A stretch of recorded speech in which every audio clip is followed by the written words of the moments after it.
మొత్తం కూడా దీని మీద ఆధారపడి ఉన్నాయి. మనతో పాటు వక్లాభరణం కృష్ణమోహన్ గారు బీసీ కమిషన్ మాజీ చైర్మన్ ఉన్నారు. వక్లాభరణం గారు, నేను మీకు ఏమనిపిస్తుంది, ఈ 3 ఆప్షన్స్లో ఏ ఆప్షన్ వరకు వెళ్ళొచ్చు? రాష్ట్రపతి మీద సుప్రీంకోర్టులో 3 నెలలు అయింది, మా బిల్లు యాక్సెప్ట్ చేయలేదని కేసు వేయొచ్చా, లేదా జీవో అసెంబ్లీలో బిల్ పాస్ చేసి జీవో జారీ చేయొచ్చా, లేదా పార్టీ పరంగా ఇస్తారనుకుంటున్నారు? ఏమనిపిస్తున్నారు? రాష్ట్ర ప్రభుత్వానికి చిత్తశుద్ధి ఉంటే రాష్ట్రపతి గారి మీద ఖచ్చితంగా ఇటీవల ఏదైతే తమిళనాడు విషయంలో వచ్చిందో దానికి అనుగుణంగా రాష్ట్రపతి గారి దగ్గర ఉన్నటువంటి బిల్లును తొందరగా క్విక్ డిస్పోజల్ చేసి వెనక్కి తీసుకొచ్చుకునే ప్రయత్నం చేయాలి. అది చేస్తుందని నేను అనుకోవడం లేదు. ఎందుకంటే రాష్ట్రపతి గారి దగ్గరికి అఖిలపక్షం తీసుకెళ్లి కలిసింది లేదు, ప్రధానమంత్రి గారిని కలిసింది లేదు. ఆ విధమైనటువంటి రాజ్యాంగబద్ధమైనటువంటి ప్రక్రియలకు ఏనాడు రాష్ట్ర ప్రభుత్వం ఒక క్రమ పద్ధతిలో చేసినటువంటి ప్రయత్నం ఏనాడు జరగలేదు. కాబట్టి ఇక రాష్ట్రపతి గారి మీద కేసు వేస్తారు, అది క్విక్ డిస్పోజల్ కు ప్రయత్నం చేస్తారనేటువంటిది నేను విశ్వసించడం లేదు.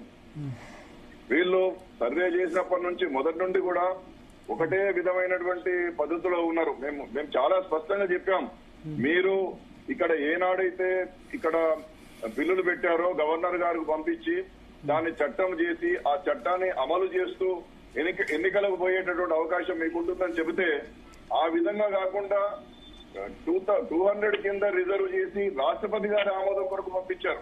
అసలు 31C కింద పోవాల్సినటువంటి అవసరమే లేదు. 9th షెడ్యూల్ అన్నప్పుడు 31B కింద అడగాల్సినటువంటి అవసరం ఉండే. వీళ్ళు 31C కింద రాష్ట్రపతి గారికి పంపడంలోనే అవి పెండింగ్ పడతాయి, మళ్ళీ పాత రిజర్వేషన్లతోనే ముందుకు పోవచ్చు అనేటువంటి ఒక స్పష్టమైనటువంటి ఎజెండా రాష్ట్ర ప్రభుత్వానికి ఉంది. బీసీల విషయంలో నేను గతంలో కూడా తమరిచ్చినటువంటి అవకాశం మేరకు చాలా సార్లు ఈ చర్చా వేదికలో నేను పాల్గొన్నప్పుడు కూడా చెప్పాను. ఎందుకంటే వీళ్ళకి కనుక నిబద్ధత ఉంటే ఆ సర్వే కానివ్వండి, ఆ డెడికేటెడ్ కమిషన్ కానివ్వండి, సుదర్శన్ రెడ్డి కమిటీ కావచ్చు, ఇవన్నీ కూడా ప్రామాణిక పద్ధతులు పాటించకుండా ముందుకు పోతున్నారు, ఇబ్బంది జరుగుతుందని మేము చెప్పినాం. రాష్ట్రపతి గారికి పంపినామని పదే చెప్తారు కానీ పంపినటువంటి ఆ బిల్లులు చట్టబద్ధంగా ఉన్నాయా, న్యాయబద్ధంగా ఉన్నాయా? మరి రాష్ట్రపతి గారు ఏం కొర్రి వేసిండ్రు, ఏ విధంగా అడిగారు? మీరు ప్రధానమంత్రి గారిని ఎందుకు కలవలేకపోయినరు?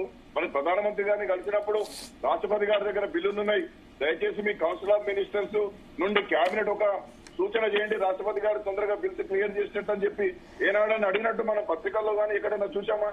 మరి రాష్ట్రపతి గారిని మీరు మొన్న పోయి ధర్నా చేశారు జంతర్ మంతర్ దగ్గర.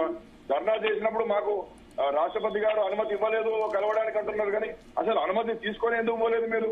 కాబట్టి ఎప్పుడు కూడా ఈ తెలంగాణ సమాజాన్ని, బీసీ సమాజాన్ని తప్పుదో పట్టించి ఇబ్బందికరమైనటువంటి పరిస్థితులను నెలకొల్పే ప్రయత్నం చేస్తున్నారు తప్ప ఏనాడు కూడా చిత్తశుద్ధిగా బీసీలకు 42% రిజర్వేషన్లు అమలు చేసేటటువంటి ఒక్క ప్రక్రియ కూడా ఈ ప్రభుత్వం చేయలేదనేటువంటి విషయాన్ని మనవి చేస్తా ఉన్నా. అంతేకాకుండా ఇవాళ మీరు సెప్టెంబర్ 30 అనే మాట ఎందుకు మాట్లాడుతున్నారండి? నేను గతంలో కూడా కొన్ని ఛానల్లో చెప్పాను, అక్కడ వార్డ్స్ రీఆర్గనైజ్ కాకుండా రిజర్వేషన్లు సక్రమంగా పాటించినటువంటి సందర్భంలో చెన్నైకి సంబంధించినటువంటి మున్సిపల్ కార్పొరేషన్ ఎన్నికలు 10 సంవత్సరాలు వాయిదా పడ్డాయి.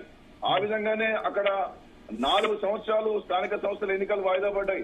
మళ్లీ రీఆర్గనైజ్ చేసి వార్డులన్నీ కూడా క్రమబద్ధీకరించి రిజర్వేషన్లు క్రమబద్ధీకరణ జరిగిన తర్వాతనే తమిళనాడులో ఎన్నికలు జరిగినాయి. అలాంటి చిత్తశుద్ధి రాష్ట్ర ప్రభుత్వానికి ఎందుకు లేదు? కాబట్టి ఇవాళ మీకు కనుక 42% అధికారికంగా ఇవ్వాలని మీకు ఉంటే మీరు మళ్ళీ ఇప్పుడు మీరు అడగండి, మీరు దాని చాలా స్పష్టమైనటువంటి విధానంతో ముందుకు పోండి. మీరు డివిజన్ బెంచ్ కి వెళ్లి పిటిషన్ వేసి వాయిదా కోరి దానికి కావాల్సినటువంటి ఏర్పాట్లనే చేసి ఆ ఎక్స్ట్రాడినరీ సిచ్యువేషన్స్ క్రియేట్ చేసి చట్టబద్ధంగా న్యాయబద్ధంగా పోరాటం చేయడానికి ముందుకు రండి. మేము 42% రిజర్వేషన్ కట్టుబడి ఉన్నామని మాటలు చెప్తారు, జంతర్ మంతర్ దగ్గర ధర్నా చేస్తారు, ఒక్క పద్ధతి క్రమ పద్ధతిని పాటించారు. అలాంటప్పుడు ఈ రాష్ట్రంలో ఉన్నటువంటి బీసీలు ఈ రాష్ట్ర ప్రభుత్వానికి బీసీల పట్ల చిత్తశుద్ధి ఉందని చెప్పి ఎట్లా నమ్ముతారు చెప్పండి? కాబట్టి ఇదంతా కూడా బీసీలను మోసం చేసేటటువంటి కార్యక్రమం. ప్రభుత్వానికి చిత్తశుద్ధి ఉంటే ఒకటి, రాష్ట్రపతి గారి దగ్గర ఉన్నటువంటి బిల్లులను వెంటనే వెనక్కి పంపించాలి. అది రిజెక్ట్ చేయడమో ఆమోదించడమో ఏదైనా ఒకటి కావచ్చు. సుప్రీంకోర్టులో రిట్ ఆఫ్ మాండమస్ వేసి దాని ద్వారా వెనక్కి తీసుకురావడమో, పద్ధతులు సక్రమంగా లేకపోతే మళ్ళీ స్పెషల్ సెషన్ పెట్టి మళ్ళీ బిల్లులు పెట్టి గవర్నర్ గారి ఆమోదం తీసుకొని ఆ చట్టాల ద్వారా 42%తో రిజర్వేషన్లు పోవడం. న్యాయపరమైనటువంటి సమస్యలు 50% ఎక్సీడ్ అయింది కాబట్టి ఇబ్బందులు ఏర్పడతాయంటే మీకంతా కూడా బీసీలు అండగా ఉంటారు. మీ చిత్తశుద్ధిని మీరు చేస్తున్నటువంటి నిజంగా కూడా బీసీలకు న్యాయం చేయాలని చెప్పి ప్రయత్నం చేస్తే రాష్ట్ర ప్రభుత్వానికి బీసీలు అండగా నిలబడతారు. కానీ మీరు ప్రతి అడుగులో తప్పు చేస్తూ బీసీలకు మోసం చేసే పని చేస్తూ, బీసీలకు అన్యాయం చేసే పని చేస్తూ, మళ్ళీ వాళ్ళ చివరికి మేము పార్టీ ప్రకారం మేము టికెట్లు ఇస్తామంటే గ్రామ పంచాయతీలలో ఏమిస్తారు? గ్రామ పంచాయతీలలో బీఫామ్లు ఉండేవి కదా. ఆ విధంగానే ఎంపీటీసీ, జెడ్పీటీసీ మిగతా వాటిలో బీఫామ్లు ఉండవచ్చు. కానీ మరి ఎవరినని ఆపుతారు? ఇప్పుడు ఇంత ఈ విధంగా మనము ఇప్పుడు 42% అయ్యేంత వరకు ఎన్నికలను వాయిదా వేయొచ్చు, పర్లేదు అంటే ఇప్పుడు హైకోర్టు సింగిల్ జడ్జి తీర్పు మీద మళ్ళీ డివిజన్ బెంచ్ కు వెళ్ళాలంటారా? తప్పనిసరి వెళ్ళాలి సార్, డివిజన్ బెంచ్ కు వెళ్ళాలి. మీరు కట్టుబడిన మీరు 42% ఇస్తామంటేనే ఈ రాష్ట్రంలో ఉన్న బీసీలు మీ పక్షాన నిలబడ్డారు. కాబట్టి మీరు చట్టబద్ధంగా నిలబెట్టే ప్రయత్నం చేయండి.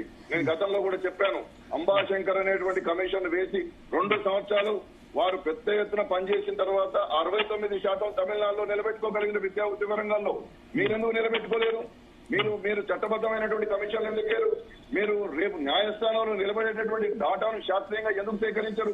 ఊరికే చూమంతరం ఎందుకు చేస్తారు? ఇవాళ 160 కోట్లు ఎవరి సొమ్మని ఖర్చు పెట్టారు?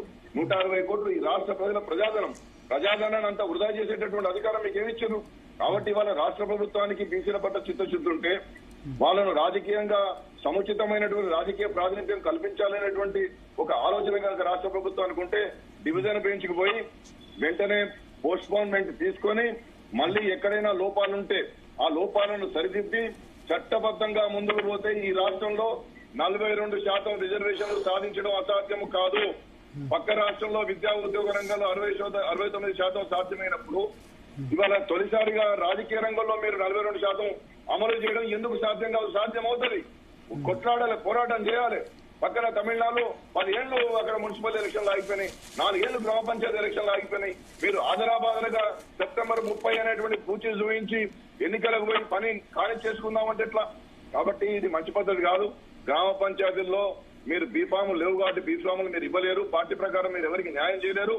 మీరు ఆ విధంగానే ఎంపీటీసీ, జెడ్పీటీసీలలో కూడా మీరు బీఫాములు ఇస్తే లేదా అన్ని రాజకీయాలు బీఫాములు ఇస్తే స్వతంత్ర అభ్యర్థులు ఇతర వర్గాలకు చెందిన వారు నిలబడకూడదని ఏమి లేదు.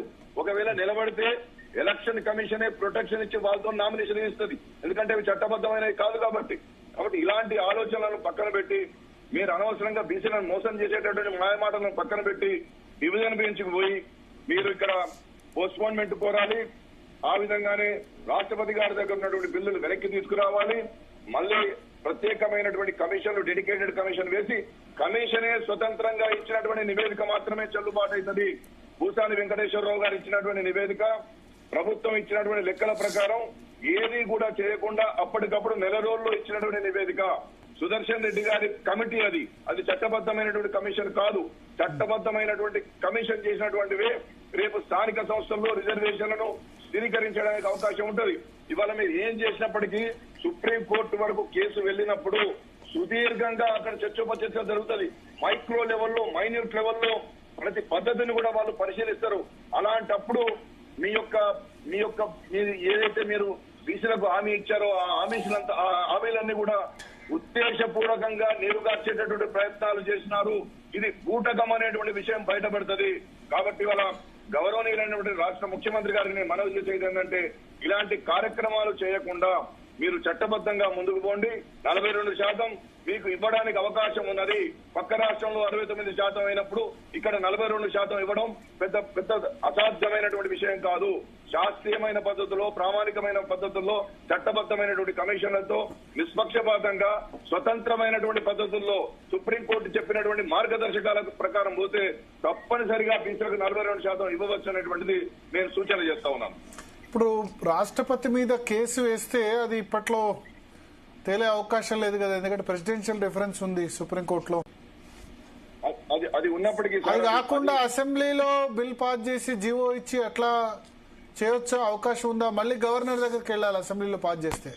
అవును సార్, ఆ బిల్లులు అట్లే ఉండనివ్వండి. ఆ బిల్లులు అట్లే ఉంటాయి, దాన్ని విత్డ్రా చేసుకోమనండి. అది ఎందుకంటే ఎలా సక్రమమైన పద్ధతిలో అవన్నీ ఏవి కూడా చేయలేదు. ఎందుకంటే వీళ్ళు చేసినటువంటి సర్వే ఇప్పుడు 42% నిలబెట్టడానికి రాజ్యాంగబద్ధమైనటువంటి సుప్రీంకోర్టు చెప్పినటువంటి మార్గదర్శకాల ప్రకారం పోవాలి. ఇక్కడ జరిగినటువంటి సర్వే ఏదైతే ఉందో ప్లానింగ్ డిపార్ట్మెంట్ చేసింది. అది స్వతంత్రమైనటువంటి కమిషన్ కాదు. డెడికేటెడ్ కమిషన్ స్వతంత్రంగా తన నివేదికను సమర్పించలేదు. ఇంకొక విషయం ఏంటంటే రూరల్ లోకల్ బాడీస్ కు సంబంధించినటువంటి నివేదిక మాత్రమే ఇప్పటి వరకు ఇవ్వబడ్డది. అర్బన్ లోకల్ బాడీస్ కు సంబంధించినటువంటి నివేదిక ఇవ్వబడలేదు. కాబట్టి మీరు చెప్పినటువంటి బిల్లులలో ఏమన్నారు, టోటల్ లోకల్ బాడీస్ అనేటువంటి నిర్ణయం చేసిండ్రు. అసలు అర్బన్ లోకల్ బాడీస్ కు సంబంధించినటువంటి నివేదిక లేకుండా టోటల్ లోకల్ బాడీస్ కు మేము 42% స్థిరీకరించడం అనడం అది రాజ్యాంగ విరుద్ధం, అది సుప్రీంకోర్టు చెప్పినటువంటి మార్గదర్శకాలకు విరుద్ధం. కాబట్టి ఇవాళ అర్బన్ రూరల్ మొత్తం కలిపి లోకల్ బాడీస్ కి డెడికేటెడ్ కమిషన్, దట్టు ఆ డెడికేటెడ్ కమిషన్ కూడా ఏదో బీసీ వెల్ఫేర్ నుంచి ఇచ్చినటువంటి జీవో ద్వారా వచ్చినటువంటిది కాదు. కమిషన్ ఆఫ్ ఎంక్వైరీస్ యాక్ట్ 1952 ప్రకారం ఒక స్వతంత్రమైనటువంటి మల్టీ మెంబర్ కమిషన్ వేసి సమగ్రంగా అధ్యయనం చేసి ఆ నివేదిక ద్వారా రిజర్వేషన్లు ఫిక్స్ చేస్తే నిలబడతాయి. కానీ అట్లా కాకుండా ఒక వ్యక్తినే వేసి ఒక్క నెల రోజుల్లో మొత్తం లోకల్ బాడీకి సంబంధించినటువంటి నివేదిక ఇస్తే అది న్యాయస్థానాల్లో నిలబడదు, అది బీసీలకు అన్యాయం జరుగుతుంది. ఇంకో మీరు అడిగిన దాని ప్రకారం మేడం 14 క్వశ్చన్స్ తో సుప్రీంకోర్టు రెఫరెన్స్ అడిగింది. అది అట్లా ఉండవచ్చు. ఇవాళ మనకి ఇక్కడ మా హైకోర్టు ఈ విధంగా అడిగింది కాబట్టి 3 నెలల నుంచి మీ దగ్గర పెండింగ్ ఉన్నాయి కాబట్టి మీరు రిజెక్ట్ చేస్తారా, ఒప్పుకుంటారా, వెనక్కి పంపుతారా అని అడిగేటటువంటి అధికారం రాష్ట్ర ప్రభుత్వానికి 142 ఆర్టికల్ ద్వారా ఉన్నది. వాళ్ళ తమిళనాడు గవర్నమెంట్ కూడా అదే అడిగింది. కాబట్టి దాని రెఫరెన్స్ గా పెట్టుకొని మాకు కూడా ఆదేశాలు ఇవ్వండి, మాకు వెనక్కి వస్తే మేము ఏం చేయాలని నిర్ణయించుకుంటామని చెప్పి సుప్రీంకోర్టును రిట్ ఆఫ్ మాండమస్ లో మనం అడిగేటటువంటి అవకాశం ఈ రాష్ట్ర ప్రభుత్వానికి ఉన్నది. కాబట్టి ఆ దిశగా కూడా ఆలోచన చేయాలని చెప్పి నేను మనవి చేస్తా ఉన్నా.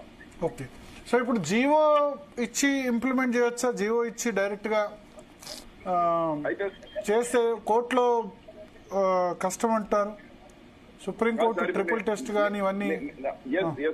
నేనేమంటున్నానంటే వాళ్ళు మొన్న చేసినటువంటి బిల్ 3, బిల్ 4 విద్యా ఉద్యోగ రంగాలు కావచ్చు లేదా రాజకీయ రంగాల్లో కావచ్చు, ఇక్కడ రెండు సభలలో ఆ బిల్లులను ఆమోదింపజేసి 200 ఆర్టికల్ 200 కింద 31C ప్రొటెక్షన్ మాత్రమే అడిగిండ్రు.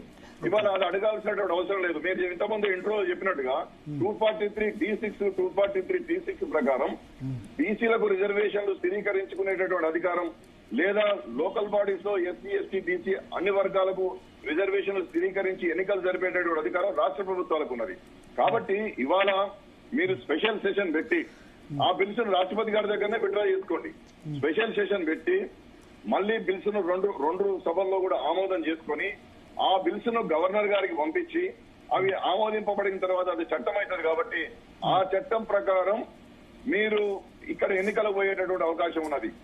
మీరు రేపు దాన్ని కోర్టుకు పోతారా, కొట్టేస్తారా, ఏం చేస్తారా అంటే ఇక్కడ ఏదైనా కొట్టేస్తారు. కానీ లెక్కలు కరెక్ట్ గా ఉంటే, కమిషన్ నివేదికలు కనుక కరెక్ట్ ఉంటే 42% దాటడానికి కావాల్సినటువంటి ఎక్స్ట్రాడినరీ సిచ్యువేషన్స్ కనుక మీ దగ్గర ఉంటే మీరు సుప్రీంకోర్టు పోయి కొట్లాడి సాధించుకునేటటువంటి అవకాశం మీకు ఉంటుంది.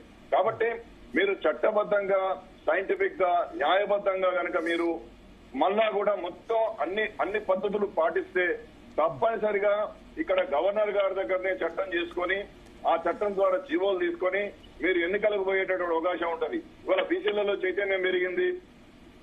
బీసీలంతా కూడా 42% కావాలంటుండ్రు.